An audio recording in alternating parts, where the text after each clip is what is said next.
আসসালামু আলাইকুম।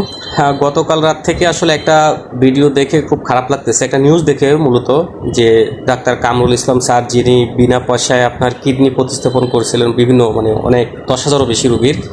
তো ওনার কাছে কতিপয় কিছু নেতা, সাবেক যুবদল নেতা, যেটা দেখলাম অনলাইনের নিউজের ভিত্তিতে, আসলে সত্য মিথ্যা জানি না, যুবদল নেতা হোক, সাবেক হোক, বর্তমান হোক, ছাত্রদল, যেই দলেরই নেতা হোক না বা যেই দল সে করুক না কেন, যারা এইসব নিকৃষ্ট বা এইসব চাঁদাবাজির সাথে জড়িত, তাদেরকে জনসম্মুখে হাত পা বেঁধে অথবা তাদেরকে যে শাস্তি দিলে যে কখনো এই চাঁদাবাজি যে জিনিসটা বা চাঁদার কথা মুখে আনবে না, ওইরকম শাস্তি সবার সামনে জনগণের সম্মুখে করা উচিত।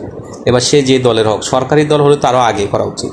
কারণ সরকার যদি নিজ দলে থেকে নিজের লোকদেরকে যদি কন্ট্রোল না করতে পারে, তাহলে সেই বিরোধী দলদেরকে কিভাবে নিয়ন্ত্রণ করবে?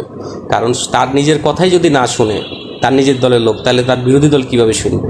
তো আমার যেটা রিকোয়েস্ট, আমার জায়গা থেকে আমি এটা রেজ করব যে অবশ্যই যারা এই চাঁদাবাজির সাথে বা খারাপ জিনিসের সাথে জড়িত, তাদেরকে অবশ্যই সবার আগে সরকার দলের লোকদের বিচার করা উচিত।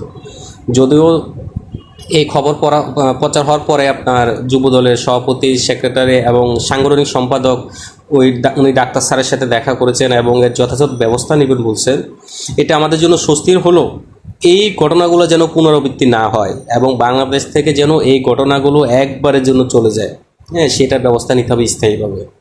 কারণ এমন এটাও খেয়াল রাখতে হবে যে কেউ নিজেরা চাঁদাবাজি করে একটা দলের নামের উপরে যেন দায়ভার না দিতে পারে। তা না হলে বাংলাদেশ কখনোই, আমরা যে সুন্দর বাংলাদেশ চাচ্ছি, এই বাংলাদেশ আমরা কখনো পাবো না। হ্যাঁ, আমাদের সবাই মিলে কাজ করতে হবে। আর যেখানে চাঁদাবাজ দেখবো, এখানে আমাদের দল মল নাই, সবাই মিলে সম্মিলিতভাবে তাদের ঐক্যবদ্ধভাবে তাদেরকে প্রতিহত করতে হবে। প্রয়োজনে উত্তম মধ্যম দিতে হবে, দিয়ে তারপরে প্রশাসনের কাছে দিতে হবে। বাট চাঁদাবাজি আসলে কোনোভাবে এই অন্যায়কে প্রশ্রয় দেওয়ার মতো না। আর যারা প্রশ্রয় দেয় এরাও শত্রু, এরাও অমানুষ। আর যারা নেয় তারা তো মানুষই না। ঠিক আছে, ধন্যবাদ।